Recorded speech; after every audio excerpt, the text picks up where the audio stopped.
यदा यदा हि धर्मस्य ग्लानिर्भवति भारत अभ्युत्थानं सज्जाम्यहं परित्राणाय साधिना विनाशाय संभवामि युगे युगे।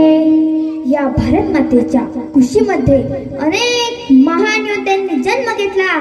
त्या महान योद्ध्यांमध्ये स्वराज्य रक्षक, धर्मरक्षक, शूरवीर, महापराक्रमी छत्रपती संभाजी महाराज मला खूप आवडतात।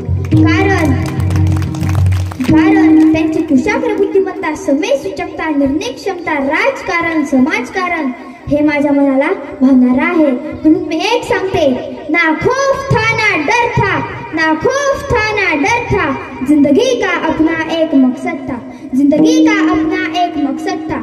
जिए तो देश के लिए, मरे तो देश के लिए, जिए तो देश के लिए, मरे तो देश के लिए। मेरा देश मेरा मुल्क, मेरा देश मेरा मुल्क, सदा लहरे ओ परचम ये हिंदुस्तान, सदा लहरे ओ परचम ये हिंदुस्तान। यही एक खोप था, इस खोप को लेकर ओ मुगलों से भिड़ा था, इस खोप को लेकर ओ मुगलों से भिड़ा था। तब जाके ओ योद्धा महायोद्धा कहलाया था, तब जाके ओ योद्धा महायोद्धा कहलाया था।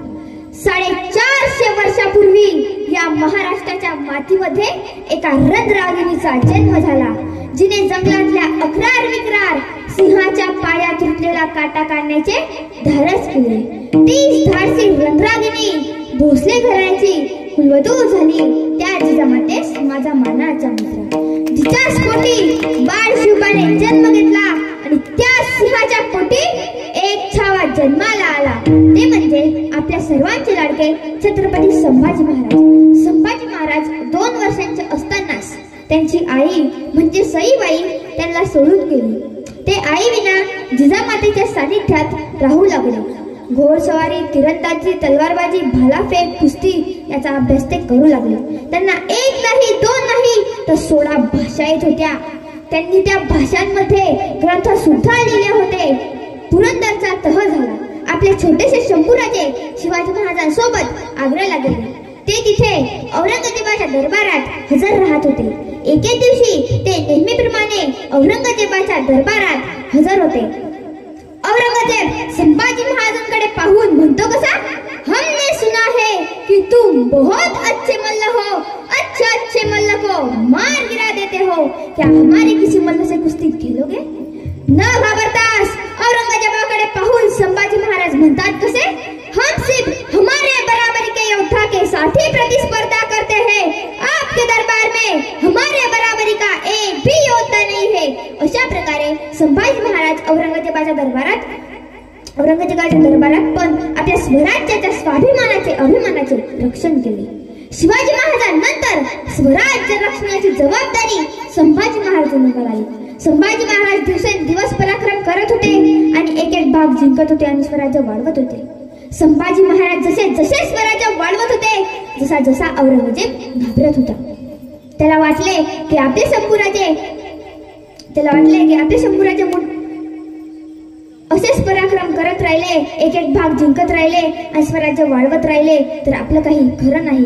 म्हणून त्यांनी त्याचे सरदार पाठवले, पण ते जसे जात होते जसे खाली हात परत येत होते। घात झाला। 1689च्या सुरुवातीला गणोजी शिर्के आणि मुकबर खान संगमेश्वरवर चालून गेले। त्यांना माहित होते की आपले शंभूराजे मुठभर सैन्यासह तिथे एकटेच आहे आणि शस्त्रसाठाही पुरेसा नाही आणि खान मात्र हजारो सैन्य घेऊन, तोफा घेऊन चालून गेला।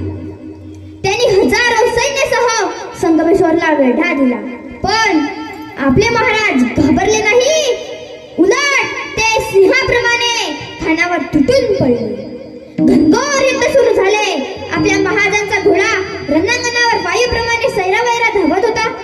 आपल्या महाराजांची तलवार वेगाने फिरत होती। आपले महाराज एकाच वेळी 10 सैन्यांना कापत होते, पण कापून कापणार तरी किती? जेवढे मरत होते, जेवढे पुन्हा लढाईसाठी येत होते, हळूहळू आपले सैन्य कमी होऊ लागले। आपल्या महाराजांच्या शहरातून पण खूप रक्त वाहू लागले, तरी आपले महाराज जोमाने लढत होते। त्यांना आवर घालण्यासाठी खानाच्या सैन्याने त्यांच्या अंगावर दोरखंड फेकले। त्यांचे हात जखडले गेले, पाय जखडले गेले। बघता बघता आपले शंभूराजे कैद झाले। कैद झाल्यानंतर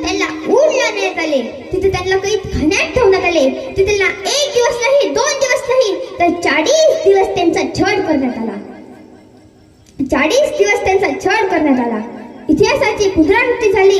ज्याप्रमाणे अलाउद्दीन खिलजीने राजा रामदेव रायांची हत्या केली, ज्याप्रमाणे औरंगजेबाने आपल्या शंभूराजांची हत्या केली. आसाऱ्या गरम करून त्यांच्या डोळ्यात घालून त्यांचे डोळे फोडण्यात आले, त्यांची जीभ काटण्यात आली, शरीरावरची चामडी सोलण्यात आली, त्यांचे नख उपटण्यात आले, हात कापण्यात आले, पाय कापण्यात आले. एवढं करून सुद्धा आपले संभाजी महाराज झुकले नाही, म्हणून त्या राक्षसाने आपल्या संभाजी महाराजांचं डोकंच उडवलं आणि ते डोकं एका काठीवर ठेवून सर्व गावभर ढिंड काढली. शेवटी मी एवढंच म्हणेन, रक्त से भिगा था मेरा राजा, रक्त से लहूहान था मेरा राजा. इतना कहे ढरा था औरंग्या, इतना कहे ढरा था औरंग्या. आज भी याद आया उसी दम, आज भी याद आया उसी दम. धरती भी रो देती है कदम कदम, धरती भी रो देती है कदम कदम. शिवाजी महाराज की हर हर हर हर. सियावर रामचंद्र की